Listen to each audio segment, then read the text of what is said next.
ભરૂચ જિલ્લા જંબુસરમાં સિકોતર માતાના મંદિરથી તિરંગા યાત્રા નીકળી ભારતીય સેનાએ ઓપરેશન સિંધુ દ્વારા પહેલગામમાં થયેલ હુમલાનો જવાબ આપ્યો હતો અને તિરંગાને ગૌરવ અપાવ્યું હતું। ભારતીય સેનાના ગૌરવને ઉજાગર કરતી તિરંગા યાત્રા રાષ્ટ્રપ્રેમીઓએ તિરંગા સાથે જંબુસરમાં દેશભક્તિની મહેક ફેલાવતી યાત્રાનું આયોજન કર્યું। તિરંગા યાત્રા સિકોતર માતાના મંદિરથી પ્રારંભ કરીને નગરના કાવા ભાગોળ લીલોતરી બજાર ગણેશ ચોક ઉપલી વાટ બારણા મુખ્ય બજાર કંસારા ઢોલ થઈ ભરત સિકોતર માતા ખાતે પહોંચી હતી। તિરંગા યાત્રામાં જંબુસર શહેર અને તાલુકા અગ્રણીઓ સહિત જનતા જોડાયા હતા। તિરંગા યાત્રામાં ભરૂચ જિલ્લા પ્રમુખ પ્રકાશભાઈ મોદી, ધારાસભ્ય ડીકે સ્વામી, શહેર પ્રમુખ મનનભાઈ પટેલ, તાલુકા પ્રમુખ કુલદીપસિંહ યાદવ, તાલુકા પંચાયત પ્રમુખ નીતિનભાઈ પટેલ, નગરપાલિકા પ્રમુખ અમીષાબેન શાહ, કૃપાબેન દોશી, એપીએમસી ચેરમેન વિરલભાઈ મોરી સહિત આગેવાનો જોડાયા હતા। તિરંગા યાત્રાની પૂર્ણાહુતિ રાષ્ટ્રગીત ગાઈ કરવામાં આવી હતી। રિપોર્ટર દેવેન્દ્ર મિસ્ત્રી।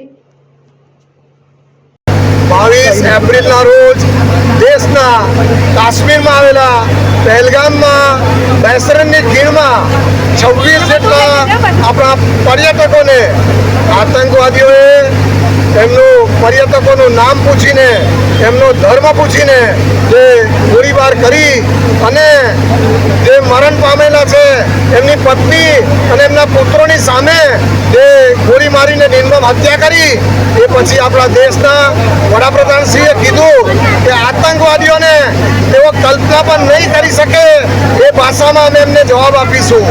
અને દેશના લશ્કરની ત્રણેય પાંખોએ પાકિસ્તાનમાં ઘૂસીને આતંકવાદીઓના 9 જેટલા અડ્ડાઓને દેશ નાબૂદ કર્યા અને 100 જેટલા આતંકવાદીઓનો ખાત્મો બોલાવ્યો અને ઓપરેશન સિંદૂરના નામે આ દેશના જવાનોએ આ ઓપરેશન પાર પાડ્યું।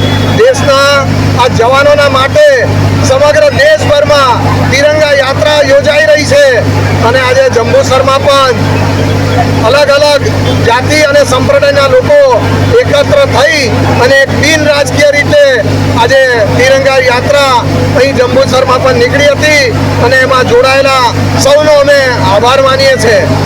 અસ્તુ ભારત માતા।